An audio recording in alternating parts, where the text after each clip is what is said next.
Welcome to Soul Spirit Stories, where hearts meet hope and every story whispers a truth about life, love, and destiny. If you're new here, don't forget to like, subscribe, and share this video with someone who believes that sometimes the smallest moments can change everything. Tell us where you're watching from, and let's get started.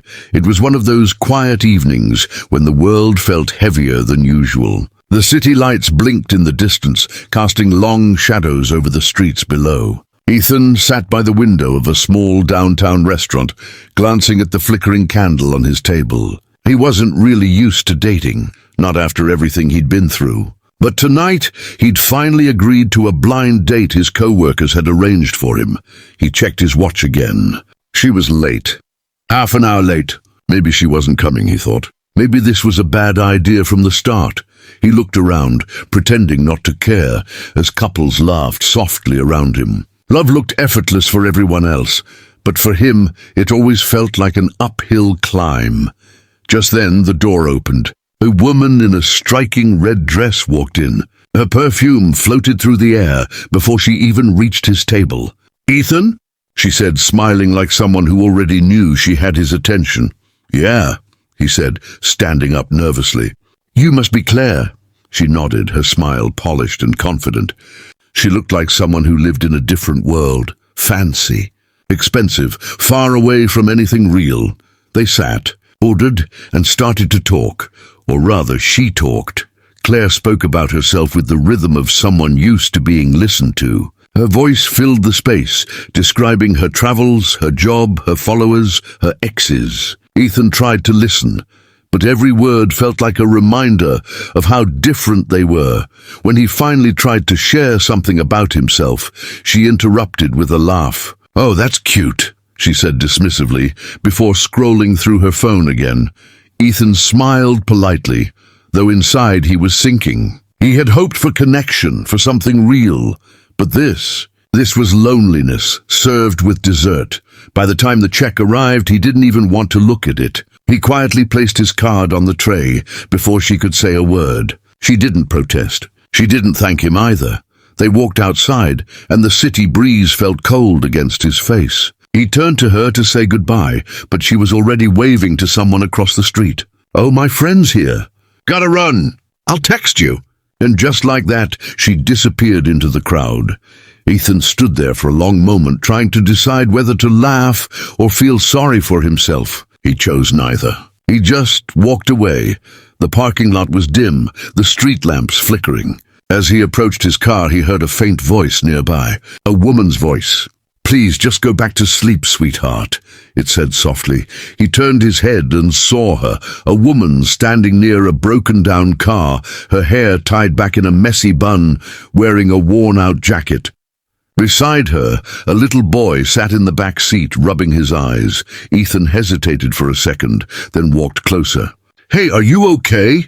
he asked. The woman turned, startled, her eyes full of exhaustion and embarrassment.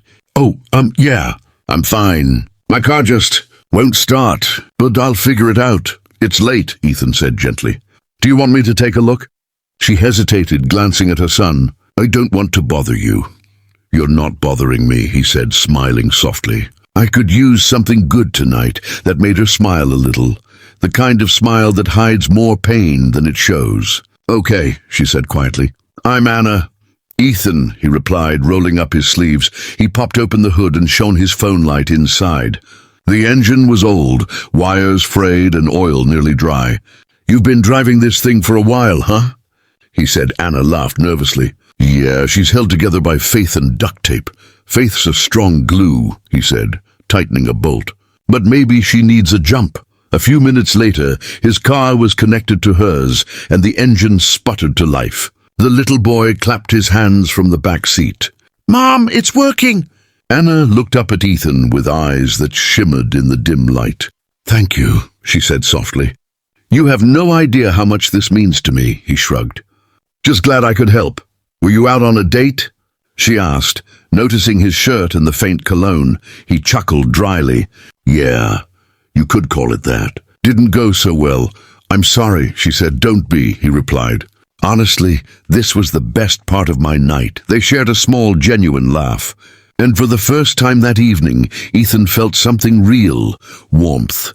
Anna looked down, brushing a strand of hair behind her ear. "I was actually supposed to work tonight," she admitted, "but the babysitter canceled last minute, so I had to take my son with me for deliveries. I didn't want to, but I didn't have a choice." "Deliveries?" Ethan asked. "Yeah, I work 2 jobs. Waitressing during the day, delivering groceries at night. It's exhausting, but it's honest work." He nodded, watching her with quiet respect. There was something beautiful about the strength in her voice, even when she was tired. Before he could say anything, the little boy called out, "Mom!" "I'm hungry," Anna smiled apologetically. "I was going to grab something for him on the way home, but..." She looked at the car, then at him. "I guess I lost track of time." Ethan looked around, then said, "There's a diner open down the street. Why don't I treat you both to something warm?" Her eyes widened slightly. "Oh, I couldn't..." "Please," he interrupted kindly. "It's the least I can do. Besides, you kind of saved me from ending my night feeling sorry for myself." She paused, then nodded. "Okay, just coffee for me, though."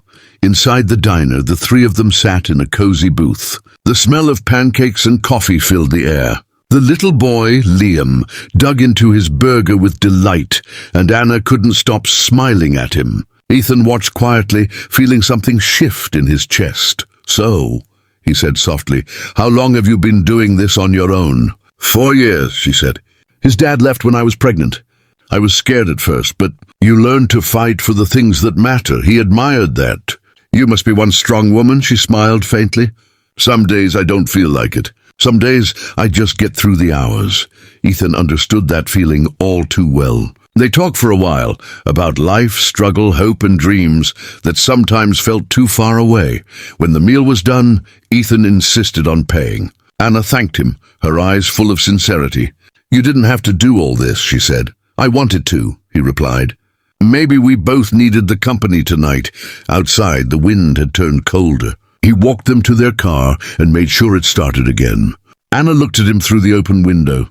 "You're a good man, Ethan," she said softly. He smiled. "I just met a good mom. Guess that evens it out."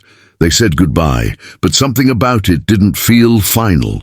For days after, Ethan couldn't stop thinking about her. About the quiet strength in her voice, the way she tucked her son's hair behind his ear, or how her laughter sounded like peace in the middle of chaos. 1 week later, he found himself driving by the same grocery store she had mentioned. And there she was, pushing a cart full of bags, her hair messy from the wind, but her smile just as warm. He parked and walked over. "Need a hand?"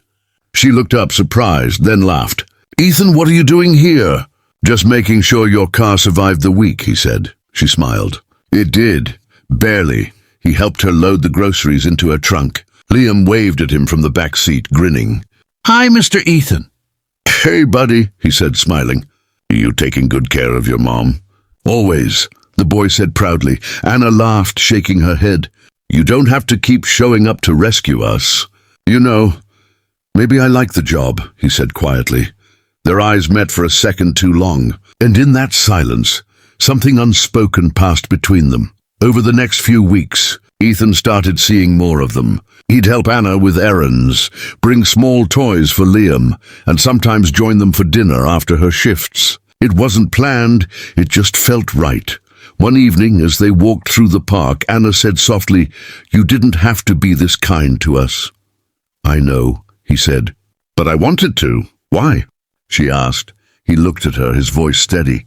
"Because someone once told me that when you meet the right people, your heart just knows. And mine does." She blinked, her eyes glassy with unshed tears. "Ethan, I don't know if I'm ready for something like that. My life's messy, complicated." He smiled gently. "So is mine. Maybe we can figure out the mess together." That night, under the glow of the streetlights, they stood quietly, watching Liam chase fireflies in the grass. It wasn't romantic in the traditional sense, no perfect music, no grand gesture, but it was real, and sometimes real is enough.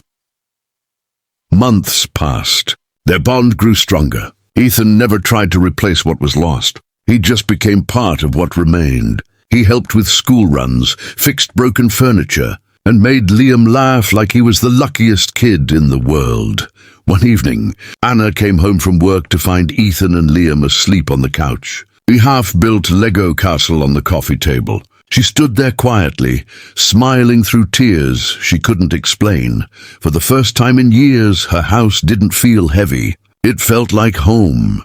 Later that night, when Ethan woke up, she whispered, "You walked me out of a bad day and into something I didn't even know I needed." He took her hand gently. "You did the same for me." And from that night forward, neither of them had to walk alone again. So maybe the universe works in strange ways. Maybe one broken evening can lead to a lifetime of healing. Because sometimes the people who enter